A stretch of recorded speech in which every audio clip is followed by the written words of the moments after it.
Կա նաև են, որ մարդ ասում է, հա, ընդունում եմ, Քոչարյանի ժամանակ լավ էր, երկիրը աճել է, ես գումար եմ վաստակել, բանես ամեն ինչը, բայց չեմ ընտրելու, որովհետև մականունավորներ նորից հայտնվեն։ Ինչ որ մարդիկ ինչ որ տեղեր իրենց սկսեն նորից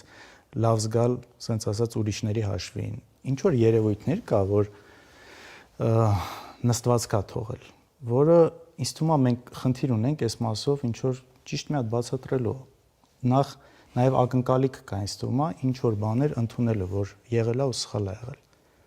Եղել է ու սխալ է եղել ու ինչ որ ձևով ցույց տանք, թե լավ, այս դեպքում ոնց է լինելու, ուրիշ ձև է լինելու։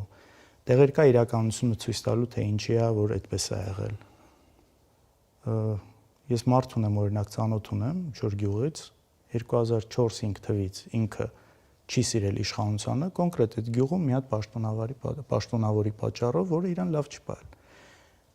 Հիմա հասկանում ես, ես գիտեմ, որ այդ ամեն ինչը վերև չի հասել։ Հիմա ինքն էլ է հասկանում, որ այդ ամեն ինչը ինչ որ ձև փակ է մնացել։ Այն ժամանակ սենց ազատ չէր, Facebook-ներ չկար, բան չկար, որ այդ ինֆորմացիան դուրս գար։ Կոնկրետ սենց բաներից է, ինչ որ անարդարության զգացողություն է։ Այդ մարդիկ առաջի հերթին պետք է պատասխան տան իրենց արածի համար։ Եվ իհարկե համակարգը պետք է փոխվի։ Ես օրինակ իմ մասով, եթե ինչ որ բան փոխվեց իսկականից, ինձ իմ վրա առաքելություն եմ ուզում վերցնել, նման բաներ թույլ չտալ, ամեն ինչ անել, որ նման բան չլինի։ Քո կարծիքով ի՞նչն է սխալ եղել քո ժամանակ։ Դու ինքդ ի՞նչն ես սխալ համարում, որ այսպես հետ նայելով ասում ես, այս մի բանը պետքա չլիներ, այս մի բանը կարող ուրիշ ձև լիներ 10 տարիների։ Դե հետադարձ հայացքով լիքը բան կա, որ կարող ես ասել, կարելի է այսպես անել, այնպես անել, այնպես անել։ Դրա համար մակրո է պետք նայել, թե ինչ է եղել անցյալում։ Մենք 10 տարվա ընթացքում իմ նախագահության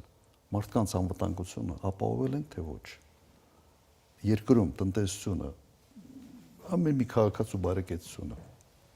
բարելավել է, թե չի բարելավել։ Անգամներով։ Ինչ վիճակում ենք ընդունել երկիրը, ինչ վիճակում ենք հանձնել։